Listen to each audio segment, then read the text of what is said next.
As a pharmacist हमारे पास बहुत सारे करियर के ऑप्शंस होते हैं, बट अनफॉर्चुनेटली जब हम फार्मेसी में पढ़ाई करते हैं उस समय पे हमें बहुत ज़्यादा करियर अपॉर्चुनिटीज़ के बारे में पता नहीं होता है। एज ए फार्मासिस्ट नॉर्मली देखा जाए तो क्लिनिकल फार्मेसी के बारे में बहुत सारी बातें होती है, इंडस्ट्रियल फार्मासिस्ट के बारे में बातें होती है, रेगुलेटरी के बारे में बातें होती है, रिसर्च के बारे में भी बातें होती है। पर एक सबसे यूनिक और सबसे बढ़िया वाली एक करियर अपॉर्चुनिटीज जो है that is in a nuclear pharmaceuticals.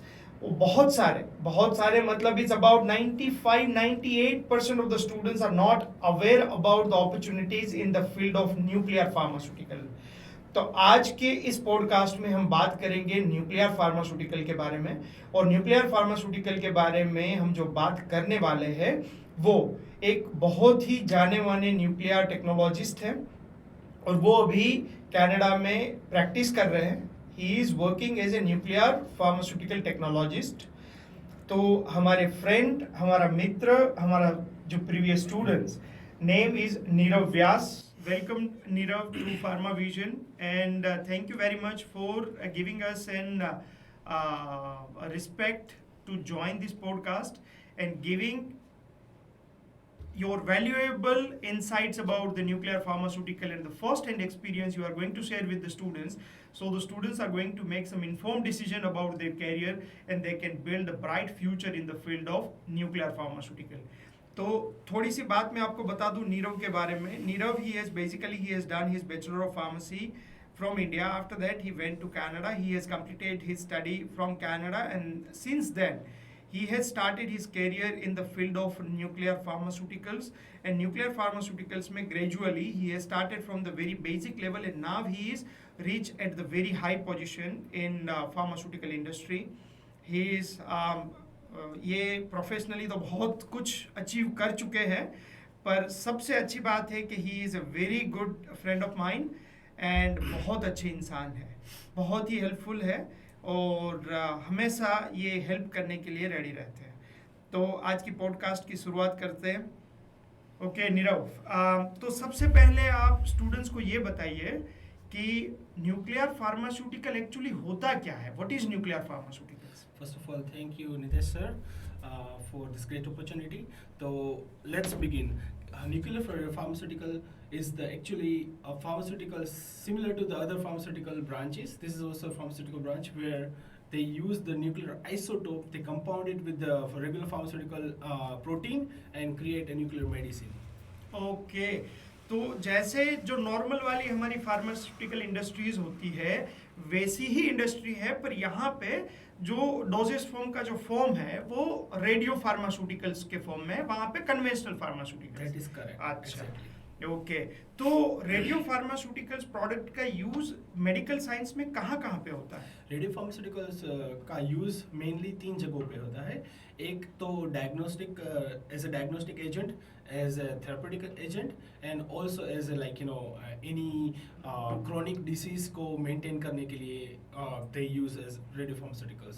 Perfect, perfect. तो अगर किसी स्टूडेंट्स को रेडियो फार्मास्यूटिकल्स में जाना है तो कौन कौन से डिफरेंट सेक्शंस हैं, कौन कौन से डिफरेंट एरियाज हैं? जैसे हमारे फार्मा इंडस्ट्री में जो होते हैं उस तरह से रेडियो फार्मास्यूटिकल्स में कहाँ कहाँ पे वो काम कर सकते हैं? एज ए रेडियो फार्मास्यूटिकल में there are many options available. For example, जब मैं when it came to me as an opportunity to work in the radio pharmaceutical, तो मेरे पास ऑप्शन था कि I can enter as a like nuclear medicine technologist. तो मैंने enter किया as a nuclear medicine technologist, but when I enter into the industry I came to know कि वहाँ पे क्यूए डिपार्टमेंट भी है, क्यूसी है, रेगुलेटरी अफेयर है एंड प्रोसेस डेवलपमेंट है, एंड और उसके अलावा you can also like if you are very interested you can also become registered nuclear medicine technologist and work in a clinical setting as well as hospital setting to calculate and inject the nuclear medicine to the patients. अच्छा, तो उसका मतलब बहुत wide spectrum job opportunities है। Yes. Research and development से लेके production में quality assurance, quality control, regulatory affairs, और जिसको क्लिनिकल में जाना है उसके लिए भी अपॉर्चुनिटी है। Definitely, yeah. अरे वाह, ये तो बहुत अच्छी बात है। मतलब students can get the wide spectrum of job And opportunities. the good thing about this field is like it's a very unique field and यहाँ पे बहुत सारी opportunities है. In fact हमें like we don't get employees or qualified person to work in this industry. It's a very new industry and it's very booming. अच्छा, okay, so radio pharmaceutical is exponentially growing. That's correct. और बहुत सारे अभी जो ये cancers में बहुत ज़्यादा कॉमनली यूज़ होता है ये रेडियो फार्मास्यूटिकल्स, और कैंसर के रेट्स तो हमें पता ही है कि कितने रेट से बढ़ रहा है। हाँ. तो जाहिर सी बात है कि वो जितने रेट से कैंसर बढ़ रहे हैं उतने ही रेट से रेडियो फार्मास्यूटिकल का यूजेज भी बढ़ रहा है। That's correct. Yeah, it's तो- very effective in the cancer treatment. अच्छा, ओके, तो आई थिंक इंडिया में तो इतना बड़ा स्कोप नहीं है अभी, मतलब इंडस्ट्रीज बहुत ज़्यादा नहीं है, पर बाहर के देशों में तो बहुत ज़्यादा अपॉर्चुनिटीज होगी इसमें। Yes, ये रेडियो फार्मास्यूटिकल का पूरा कॉन्सेप्ट स्टार्ट हुआ था 1940s में। अच्छा, but okay. There it was limited, वो ओरल ही यूज करते थे और उसने चालू किया था आयोडीन 131 एप्लीकेशन से, जो थायराइड में यूज होता है। थायराइड ट्यूमर सेल्स को वो किल करता है, राइट। उसके बाद अभी रिसेंटली मैं बोलूँ तो लास्ट 20 इयर्स में like it's just booming, because उसके ऊपर लोगों ने रिसर्च किया, उसके बाद लोगों ने देखा कि it's very effective, so like they started working on that and then now it's like a kind of booming industries across the world. In India, like there's not much developed yet, but you can't say within next 10 years like you will see lots of radio pharmaceutical in India as well. Okay. But for now, अगर मैं Canada और US की बात करूँ तो वहाँ पे like you know इसकी बहुत ही डिमांड है और बहुत सारी अपॉर्चुनिटीज़ है, and it's really new unique concept where like you know as a pharmacist or pharmaceutical graduates they can like you know make their career. तो आप बोल रहे हो कि ये जितने लोग चाहिए, जितने बंदे चाहिए उतने मिलते नहीं है नहीं इसमें, ओके। तो उसके मेरे हिसाब से दो ही रीज़न होने चाहिए। एक तो लोगों में अवेयरनेस नहीं है, मतलब ज़्यादातर फार्मेसी के बच्चों को यही अवेयरनेस नहीं है कि न्यूक्लियर फार्मास्यूटिकल भी एक कैरियर ऑप्शंस है।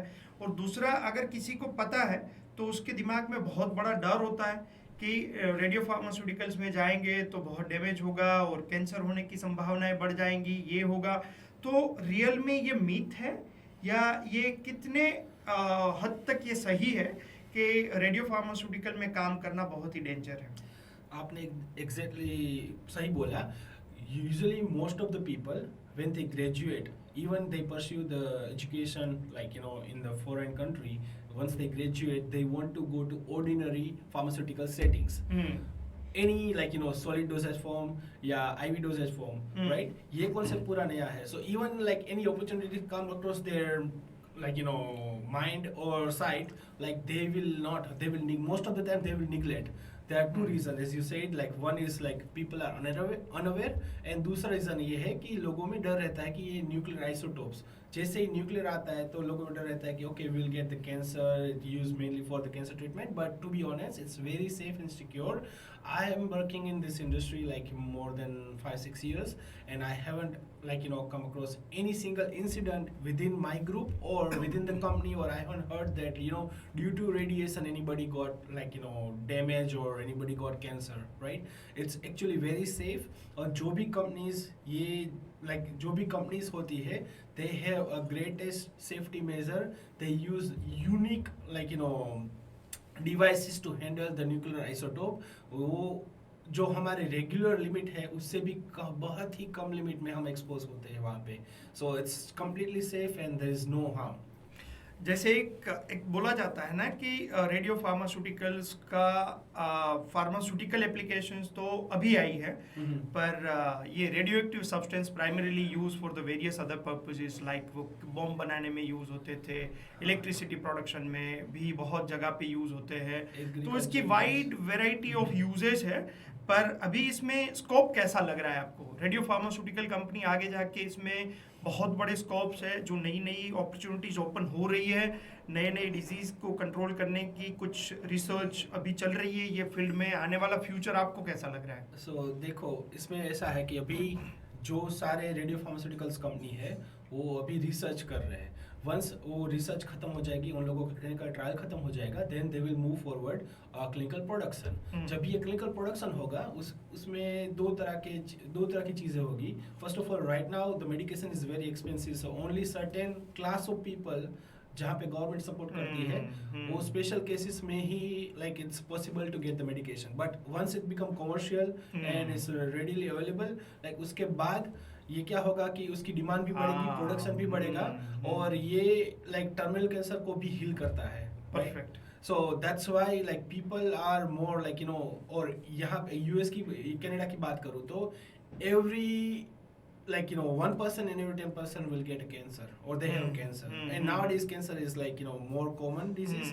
So they like we want to treat the cancer, we want to kill the cancer so that we can or patient can live the like normal life, healthy life, or उसके लिए like definitely it will grow, the company will grow across the world. और जब boom होगा तब like only experts will have a leverage to get whatever they want as a compensation, as a designation, and also as a business opportunities. Perfect.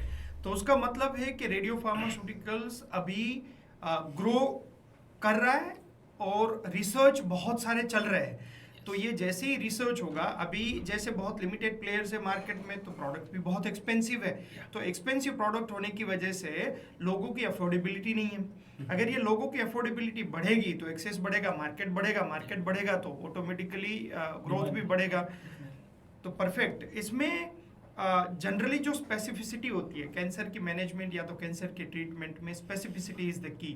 Okay, तो जैसे ही हम लोग जानते हैं कि स्पेसिफिसिटी का मतलब क्या होता है कि when we are administering any of the medications to the patients body, the normal cells should be distinguished between the cancer cells. ये दोनों के बीच में एक कुछ अलग सा स्वभाव होना चाहिए। अब स्वभाव बोले तो बॉडी की लैंग्वेज में अगर हम बोलेंगे तो उसको क्या बोलेंगे? प्रोटीन्स।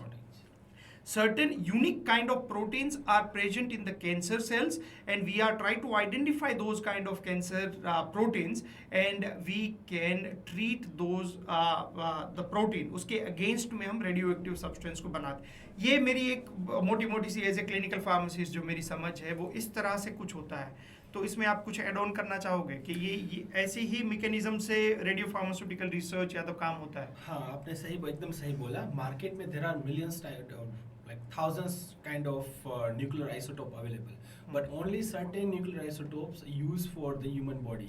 वैसे तो सारे ही isotopes it's not like it's dangerous for the human body, but जो certain isotopes होते हैं वो body के certain cells को ही target करते हैं और दूसरे cells को target नहीं करते। तो वो सारे isotopes ही use होते हैं to prepare radiopharmaceuticals, right? तो वो radiopharmaceuticals, for example मैं बताऊँ तो टेक्टेनियम, ज़ूरियम, lutetium, iodine 131, actinium, indium, so ये सारे हैं वो प्रोटीन स्पेसिफिक, वो टारगेट स्पेसिफिक प्रोटीन से बाइंड करके वो कैंसर सेल को किल करते हैं। So it's very safe and it's very like easy, और very for the doctor it's very easy to distinguish between those cells. Okay, तो अगर एक फार्मेसी का बच्चा जिसने बी फार्मा किया है उसको ये फील्ड में एंटर्ड होना है तो उसको कुछ स्पेशल पढ़ाई करनी पड़ेगी क्या उसको, अगर रेडियो फार्मास्यूटिकल्स में एंटर होना है तो?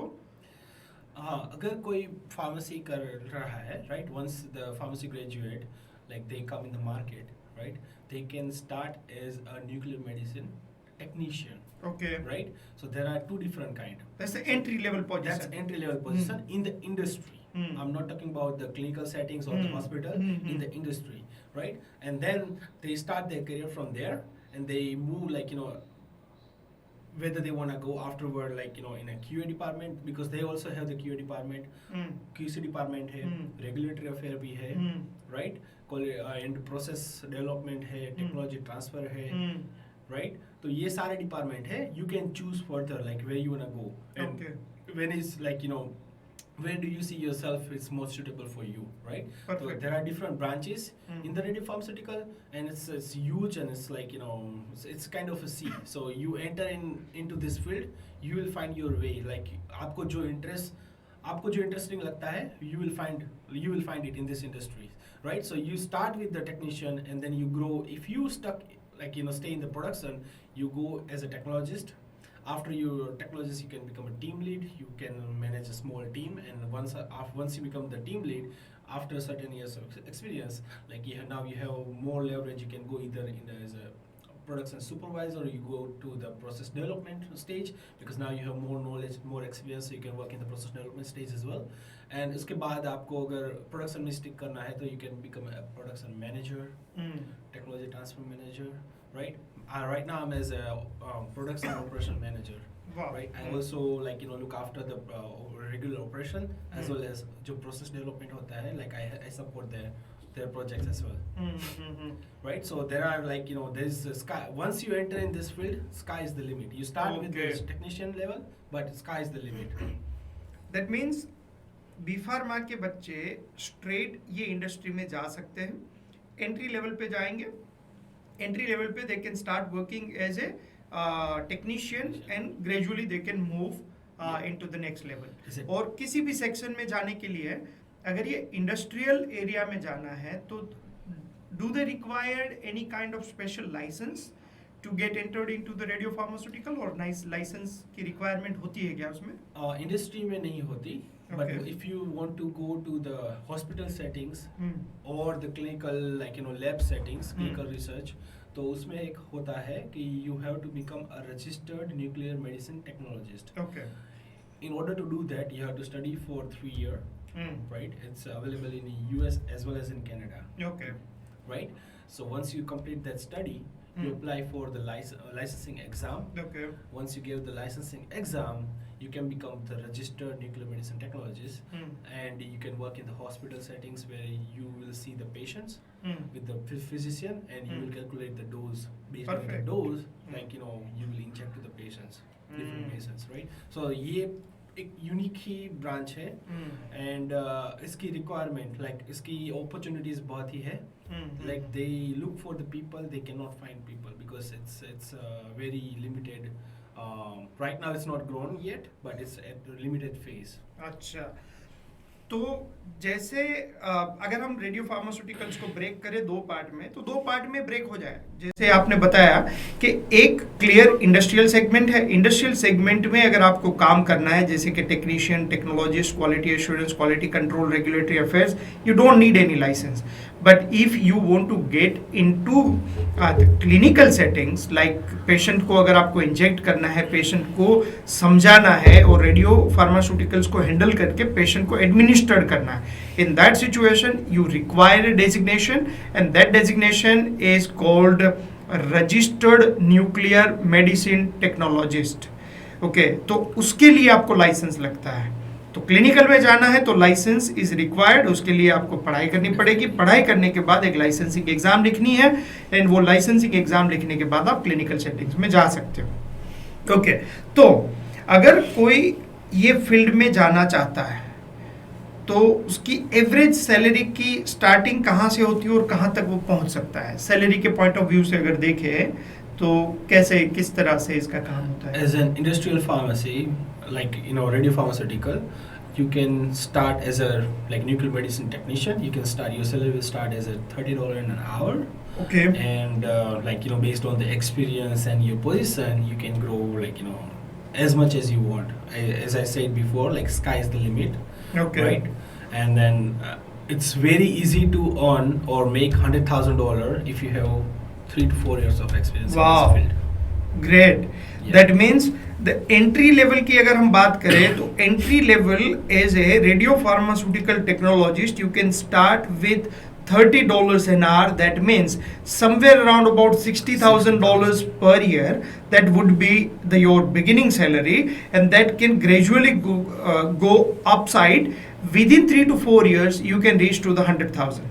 That's a great opportunity, and as Nirav sir said, the sky is the limit. That means if you are continuously work upon you, skills develop करोगे, competencies develop करोगे, experience gain करोगे, तो आप वहाँ से टेक्नोलॉजिस्ट बन सकते हो, वहाँ से रिसर्च में, प्रोडक्ट डेवलपमेंट में जा सकते हो, फिर आप $100,000 $200,000 तक भी कमा सकते हो, क्योंकि पूरे वर्ल्ड में इंटेलिजेंट रिसोर्सेज की बहुत बड़ी कमी है। तो ये इंडस्ट्री का जो अपॉर्चुनिटी एंड फ्यूचर है वो यूएस में आपको कैसा लगता है? आई थिंक आप अभी as a Canadian citizens US migrate हो रहे हो और एक बहुत अच्छी अपॉर्चुनिटी है as a like radio pharmaceutical company में एज ए मैनेजर, तो कॉन्ग्रेचुलेशन फॉर दैट। और वो यूएस के बारे में थोड़ा बताइए ये अपॉर्चुनिटी। यूएस में देखो like compare to Canada, US में बहुत ही ज़्यादा लाइक ये रेडियो फार्मास्यूटिकल्स कंपनीज है, और ये बहुत सारी कंपनीज अभी लाइक छोटी छोटी कंपनीज, बहुत सारी companies they are opening their own research. अच्छा, right, so they are lots of demand in US and they are willing to pay like as I said, like huge amount of money if you are willing, if you have experience, if you have knowledge. They don't mind paying more salary, but they don't have right now, they don't have the talent or they don't have the expertise, so they are looking for the expertise. That's why like in the US right now is booming. It's equivalent to the IT salary. When I say it's IT salary is close to 200,000, so like it's really big opportunity in the US right now. And US में if you want to like become a registered nuclear medicine technologist, वहाँ की salary की बात करो तो it will start as 80K, like $80,000 per year. वाव। तो US में बहुत सारे फार्मेसी के बच्चों का एक कॉमन सा क्वेश्चन होता है कि मैं ऐसे कौन से प्रोग्राम पढूं जो प्रोग्राम पढ़ने के बाद मुझे वहाँ पे H1 मिलने की प्रोबेबिलिटी बढ़े, या तो मुझे एम्प्लॉयर स्पॉन्सर कर सके, या तो मैं इजीली जॉब ले सकूँ। तो रियली ये फील्ड में यूएस में H1 की प्रोबेबिलिटी या तो अपॉर्चुनिटीज है अगर कोई बच्चा डायरेक्ट यूएस में पढ़ने जाता है और वो रेडियो फार्मास्यूटिकल को अपना करियर गोल बनाता है, तो उसको H1 मिलने की प्रोबेबिलिटी है, मतलब वहाँ पे जॉब मिल जाएगी उसको? Definitely, like the company are willing to sponsors those talents, and वहाँ पे बहुत ही सारी अपॉर्चुनिटीज़ है। और यूएस में अगर आप रेडियो फार्मास्यूटिकल में एंटर करना चाहते हो उस फील्ड में, so like there are lots of universities and colleges are available, right. जैसे हमने अभी बात की, like you can become a registered nuclear medical technologist, और you can become like you can also settle in the industrial pharmaceutical radio pharma as well, right? So वहाँ पे like company will sponsor you for H1, and there are also like opportunity कि you can like grow. Okay, तो US में बहुत scope है, मतलब H1 मिलने की प्रोबेबिलिटी भी अच्छी है, और जैसे आपने बताया कि वहाँ पे इंडस्ट्रियल सेक्शन तो है ही है, पर साथ में अगर किसी को क्लिनिकल में भी जाना है तो क्लिनिकल की भी अपॉर्चुनिटीज बहुत अच्छी है। ओके, अब अगर कोई कनाडा में ये पढ़ाई कर लेता है, वहाँ पे एज ए फार्मासिस्ट जॉब करता है रेडियो फार्मास्यूटिकल में, फिर वहाँ पे पीआर सिटीजनशिप लेने के बाद if they want to move any other area like Europe, तो यूरोप में आपको क्या लगता है कैसी अपॉर्चुनिटीज है? Yes, once you have the like education and the expertise, you can move anywhere in the world. There is a constant demand for the radiopharmaceutical profession. Okay, तो Europe में भी मतलब जा सकते हो, अच्छा स्कोप अपॉर्चुनिटीज है वहाँ पे भी। ओके, तो और मैंने एक आपके लिए एक क्वेश्चन की लिस्ट बनाई थी, हाँ, ताकि बच्चों को अच्छे से उसको पूछ सके, और on behalf of students we can get some good quality information. अगर कोई बच्चा वहाँ पे रजिस्टर्ड न्यूक्लियर मेडिसिन टेक्नोलॉजिस्ट बनना चाहता है, तो कौन सी वो एग्ज़ाम है, कौन सा वो बोर्ड है कि जो बोर्ड से वो अप्रोच कर सकता है और वो एग्ज़ाम के बारे में कुछ जान सकता है? The board is called Nuclear Medicine Institute Nuclear Medicine Technologies Certification Board. Okay. Nuclear medicine technology certification board, ये बोर्ड जनरली दो तरीके से काम करता है।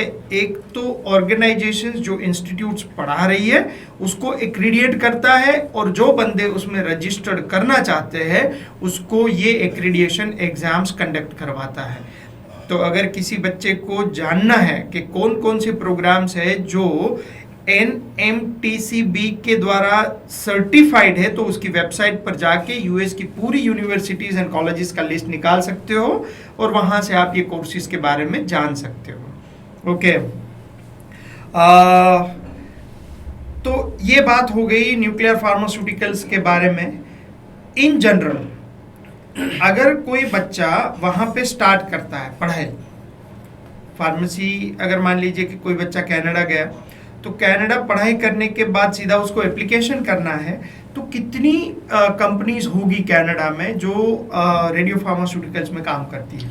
कनाडा में यूजुअली वहाँ पे 10 बिग कंपनीज ओके जो हाईली हेवीली रिक्रूट करती है, okay and like all in all 20 small companies और CDMOs जो होते हैं, ओके, वो लोग like they recruit radio pharmaceutical professionals perfect. In Canada. जब कोई बच्चा अप्लाई करता है जॉब के लिए रेडियो फार्मास्यूटिकल कंपनी में एज ए फ्रेश ग्रेजुएट, तो उसकी कौन सा ऐसे स्किल सेट्स है जो एक्सपेक्ट करता है एम्प्लॉयर उसके पास से? For example like I am currently hiring, so Canada में लाइक जब मैं जॉब डिस्क्रिप्शन बनाता हूँ तो like definitely not everybody will have nuclear pharmaceutical background, okay, right? So basically what we want is like they have to have a GMP skills, regular, okay, like regular GMP skills. They have to have good documentation practice, okay, right? And they should be like dedicated and willing to learn new things. Perfect. तो अगर एक practical दौर पे अगर देखें तो कोई बच्चा फार्मास्यूटिकल साइंस जैसा सब्जेक्ट पढ़ता है, तो ऐसे बच्चों के लिए रेडियो फार्मास्यूटिकल्स की अपॉर्चुनिटी ओपन हो जाती है?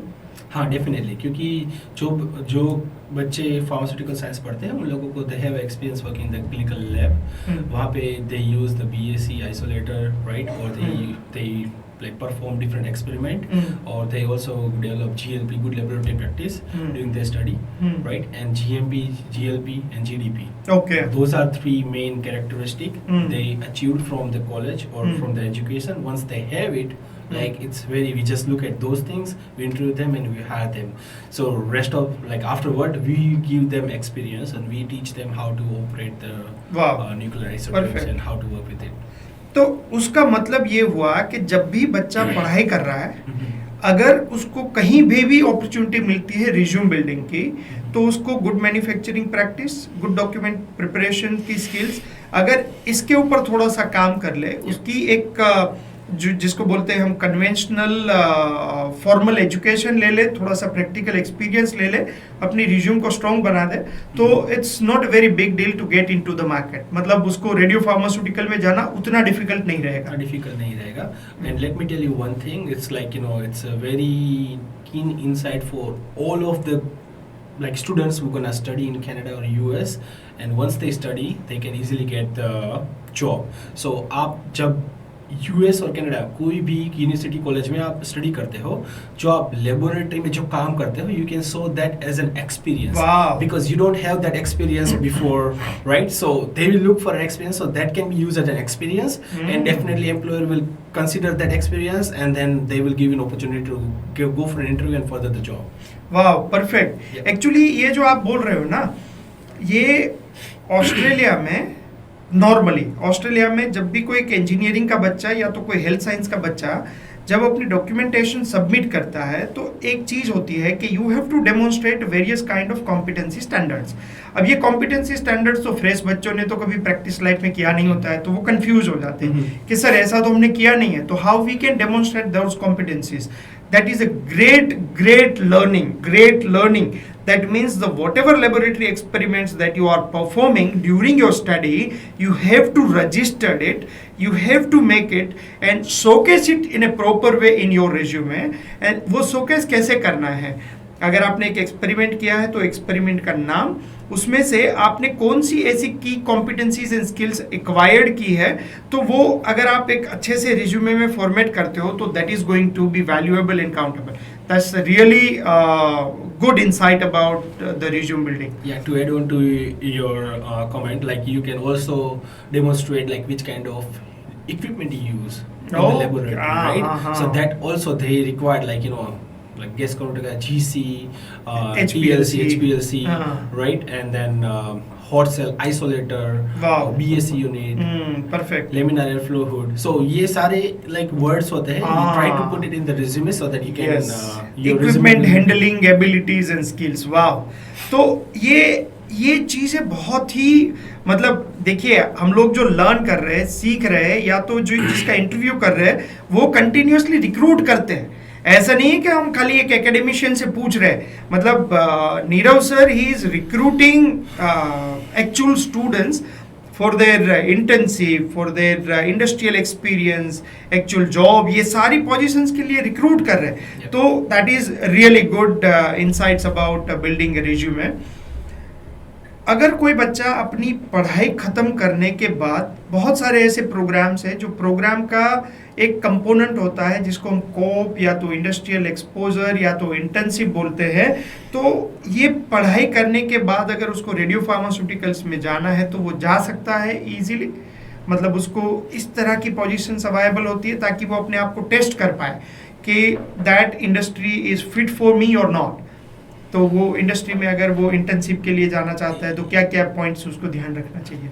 Okay, for now, like हम लोग like as an employer, we are building a good relation with the different colleges in Canada, right? And then we are providing them like what are the characteristic or what are the expertise we want. So they are trying to put those things in their education so that once they study from there, we can get those students as a co-op. We can give them an opportunity to work in the radiopharmaceutical industry within our company so that they can learn during this study. And once they learn and they are confident, like they can get like job right away. So definitely there is an opportunity, like you can get into the radiopharmaceutical as soon as you eligible for the co-op. Perfect. ये है ना नीरव, मैंने देखा है कि India के market में education में ये बहुत बड़ा मिसिंग एलिमेंट है. जैसे इंडस्ट्री एकेडेमिया कोलैबोरेशन जो होता है, industry academia collaboration developed country में बहुत अच्छा है. जैसे यूएस हो गया, कनाडा, यूरोप, यूके, ऑस्ट्रेलिया, वहाँ पे इंडस्ट्री एकेडमी के साथ में कोलैबोरेट करती है और वो जो स्किल ट्रांसफ़र के लिए या तो प्रोग्राम डिज़ाइनिंग के लिए, मैंने बहुत सारी यूनिवर्सिटीज़ की सिलेबस डिज़ाइनिंग कमेटी को स्टडी किया है. तो उसमें अलग अलग स्टेक होल्डर्स होते हैं. तो सारे अलग अलग स्टेक होल्डर्स अपनी इनपुट देते हैं. तो जो सिलेबस डिज़ाइन होता है that is a more kind of relevant to the real life. Okay, तो दैट इज़ ग्रेट. उसका मतलब कि बच्चों को जो पढ़ रहे हैं, जो भी पढ़ाई कर रहे हैं, that is relevant to the industry, और उसको आप एक अपॉर्चुनिटी भी देते हो ताकि वो लर्न करके प्रोफेशन के ऊपर कुछ सर्व भी कर सके. While they are like it gives an opportunity to the student कि जब जैसे ही वो पढ़ते हैं, उसने एक बार जो theoretical knowledge ले लिया, उसके बाद लेबोरेटरी में भी ले लिया. तो जब कोप की बारी आती है, then they go in the actual industry settings and they get experience in the industry. Wow. So they know or they get experience that how the industry works. Perfect. Right. तो अगर किसी को, जैसे अभी तो ये जो बच्चे हैं, आज की जनरेशन के बच्चे तो बहुत सारे ये स्टार्टअप्स की थॉट प्रोसेस वाले हैं, जिसको बिजनेस करना है, इसमें बिजनेस एक्यूमेंट भी बहुत अच्छे हैं. तो ऐसे लोग, जैसे इंडिया का मार्केट है अभी तो अनटेप मार्केट है, मतलब ज़्यादा ये इंडस्ट्री भी नहीं है, और इंडिया तो इतना बड़ा देश है, इतने सारे कैंसर्स के पेशेंट्स हैं. तो अगर कोई बच्चा इसमें से स्टार्टअप अपॉर्चुनिटी देखे या तो बिजनेस अपॉर्चुनिटी देखे, तो कौन कौन से ऐसे वेरिएंट है जहाँ पे ये अपनी अपॉर्चुनिटी को कैपिटलाइज कर सकते हैं, टैप कर सकते हैं, या तो वहाँ पे वो थिंक कर सकते हैं? That's very tricky question and really good question, sir. So कोई भी kid or कोई भी बच्चा, once they become a pharmacy graduate, right, they enter into this field, they start as a technician. They start as a technician, उसके बाद वो production में ज़्यादा सीखते हैं. If they are more into QA, QC, micro, they can go in a different direction, right? But what I would suggest, like if you are really business minded and if you want to grow like your own business in this radiopharmaceutical field, what you can do is you can get the experience. Perfect. Right, first get an experience, and then if you have an opportunity, go to the process development, technology transfer, validation, those branch within the industry, like learn the concept, learn the expertise. जैसे ही आप एक बार learn कर लेते हो उसके बाद then you can become a consultant, right, to set up the industry as well as if you want to become like you build your own industry, if you have that backup and everything support, you can build your own industry. So but like right now मैं देखो like I learned the production, I learned the process development, right? I'm participating in the technology transfer. Like we are building a 74,000 square feet facility in Canada right now. So right now I'm helping them to build that facility. तो वहाँ पे technology transfer की responsibility पूरी मेरे ऊपर है, right? So those are the things. Once you have the expertise, you can work as an independent consultant. Perfect. You can run your own business firm, and there are lots of like lots of demand in the market. And let me like share one thing that like I just came across, like my director, he shared his story. So he told me that his sister started as like pharmaceutical professional, right? She worked in the various industries. Once she learned all this aspect, she started her own consulting firm in Canada, right? तो उसने like 10 साल मेहनत की, उसके बाद उसकी firm ने, कोई बड़ी फर्म ने buy कर लिया, acquire कर लिया, and they paid $20 million. Wow. They invested just no more than 20 years, and she got $20 million. So her company worth $20 million, and then like right now she's working on different kind of setup, and then she's gonna make more money over there as well. Wow. So there are opportunities, and as I said before, once you go into this industry, sky is the limit. Perfect. तो जो आपकी ये जो discussion है, ये discussion में से मुझे जो समझ आया, ओके, उसमें अगर कहीं पे करेक्शन की ज़रूरत है तो आप बोलना. आप स्टार्ट करो as a technician, gradually you can grow up, सारे सेगमेंट को एक बार ओवरव्यू से सीख लो. जैसे आपने प्रोडक्शन सीख लिया, टेक्नोलॉजी ट्रांसफ़र, उसकी वैलिडेशंस, रेगुलेटरी, ये सारी बातों को एक इनकैप्सुलेट कर लो. उसको एक प्रॉपर फॉर्मेट में अगर आप उसकी एक फ्रेमवर्क बना लो, तो आपका पहला जो स्टेप है एज ए सेल्फ एम्प्लॉयमेंट का, वो एज ए कंसल्टेंट आप किसी को सेटअप करना है तो वो कर सकते हो. That is a step number 1. ये जो पूरी प्रोसेस है, ये प्रोसेस या तो आपने कनाडा में की होगी, या तो यूएस में की होगी, या यूरोप में की होगी. अगर वहाँ पे किया है तो आपका इंटरनेशनल नेटवर्किंग भी बड़ा हो गया.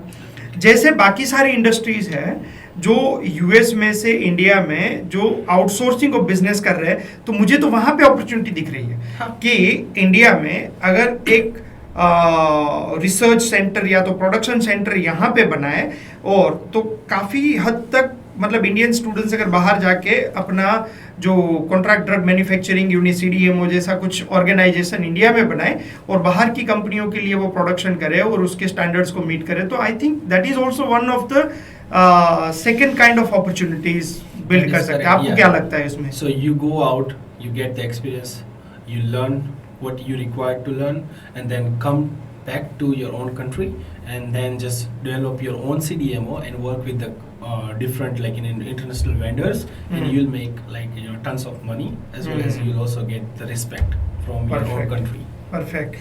और अभी जो आजकल के जो मतलब इंटेलिजेंट किड्स है या इंटेलिजेंट बच्चे हैं, वो क्या करते हैं, वो अपनी जो इंटेलिजेंस ही है. अब पहले के ज़माने में क्या था, कैपिटल रीच बिजनेस में ज़्यादा जाते थे, बड़े बड़े स्ट्रक्चर बना दिए, करोड़ों रुपए लगा दिए बिजनेस में, तो उस तरह से बिजनेस होता था.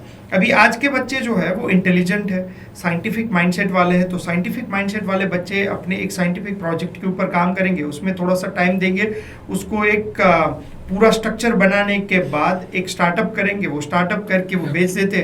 तो अपने अगर 10 साल भी उसने अच्छे से मेहनत करके एक बेबी को जन्म दिया है, एक बिजनेस को, वो बिजनेस जब बेचेंगे तो they have make huge money. और आजकल ये मुझे मतलब यंग जनरेशन में बहुत दिखता है। 2-3 लोग हैं जिसने ऐसे ही बायोटेक्नोलॉजी के बिजनेस में 10 साल दिए, किसी ने जेनेटिक साइंस में दिए, एंड कुछ प्रोडक्ट्स के साथ कोलैबोरेशन भी किया। और अभी मैं एक आर्टिकल पढ़ रहा था जो इंटर ग्लोबल फार्मास्यूटिकल अलायंस, जैसे बहुत सारी कंपनी एक दूसरे के साथ में मर्ज होती है, और किसी कंपनी का कैपिटल बहुत बड़ा है, कुछ रिसर्च वाली कंपनी छोटी है जो इंडिविजुअलाइज उसके साथ मर्ज होके एक प्रोडक्ट की वर्टिकल्स बना ले। तो ये भी एक ग्रेट अपॉर्चुनिटी आपने बताया। तो जिसका बिजनेस माइंड है, बिजनेस माइंडसेट वाले बच्चे हैं, उसके लिए भी nuclear pharmaceutical is a great opportunity. और अगर आपको कुछ ऐसा लगता है कि जो बच्चों को टिप्स या तो ट्रिक्स देना चाहिए ताकि they can prepare themselves in a better way for this upcoming opportunities. So people or students who are going abroad, right? Once they complete the education, right? You have whatever like duration you have, like कई बच्चे जाते हैं 2 साल की पढ़ाई के लिए, कई बच्चे जाते हैं 3 साल की पढ़ाई के लिए। I want you to like just study, but at the same time just prepare yourself that in which field you want to work in future. आप ऐसे बस डिसाइड करो कि ओके मैं पढ़ाई खत्म करके जहाँ भी मिलेगा चला जाऊंगा। Perfect. No, make up your mind, like आपका इंटरेस्ट कौन सा है, आपको क्या करना अच्छा लगता है, right? Which field you want to work. So once you have decided that, so when the time comes you know where to go. Perfect. So at that time you don't waste time, क्योंकि आपके पास अगर आपने 2 साल की कम से कम पढ़ाई की है, then you have 3 years of work permit, right? Like within that period of time you have to get the PR and get settled. So don't just wait until the last moment, just be ready and पहले से mind like decide कर लो कि आपको क्या करना है। For example कि मैं मेरी बात करूँ, when I was in the pharmacy last year, like not even last year, as soon as I finished my 3rd year, like I decided that I want to go abroad, study in abroad, right? Then as soon as I completed pharmacy, right, I didn't think like I didn't apply anywhere कि मैं licensing में apply करूँ या कोई pharmaceutical company में apply करूँ। मैंने सीधा आया मैं नीतीश सर के पास, बोला कि मुझे अब्रॉड जाना है, like show me opportunity, show me the ways which is suitable for me. Sir ने मेरी बहुत हेल्प की, thank you very much for that. Sir की वजह से ही मैं अभी लाइक अच्छे से सेट हूँ वहाँ पे, and he guided me very well, like whatever I wanted and whatever like I explained कि मैं क्या चाहता हूँ, he showed me, he directed me कि ये करो, then you will be settled, well settled, right? So I am now, right? तो like मेरी यही टिप रहेगी कि don't wait, make up your mind and don't wait for the last moment, that's it. Perfect. तो career planning करना बहुत ज़रूरी है। अगर आप कैरियर प्लान करोगे तो आपका एक रोड मैप भी बन जाएगा और आपको एक दिशा भी मिल जाएगी। अगर आपके पास दिशा होगी तो डेफिनेटली आपकी दशा भी चेंज हो जाएगी, and definitely you can get the successful career in your life. Thank you very much Nirav, thanks for your time and thanks to give us a respect and join this podcast. I hope ये जो बहुत ही interesting and intelligent conversation and बहुत सारी insights we get from Mr. Neerav Vyas. He is working as a radiopharmaceutical technologist and currently he is working as a manager. He is going to move to US and वो recruit करते हैं, तो हमें first hand information है। आप ये सारी information को थोड़ा सा प्रॉपर फॉर्मेट में ऑर्गेनाइज करके आपका माइंडसेट बनाइए। If you need any further help, definitely हम लोग है ही। Nirav sir is also help you out if you need any kind of assistance. Okay, so thank you very much for participating into this podcast. Okay, thanks. Have a good time. Bye bye. Take care.